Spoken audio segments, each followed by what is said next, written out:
So, ayun na nga. Ito na naman tayo sa sleepless night journey.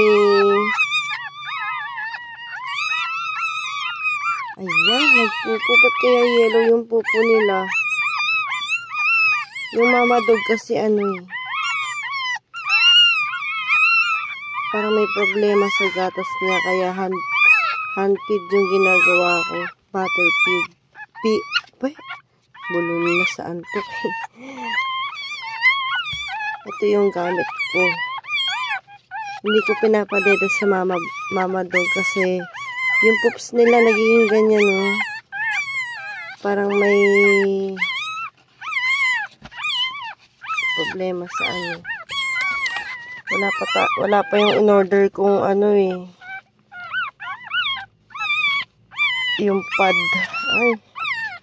Papalitan natin, bebe. Wait lang, ha. Papalitan natin ng sapin. Wala pa kasi yung in-order ko na pee-pads. Oh, sige, magmi-milk na. Wait lang, di.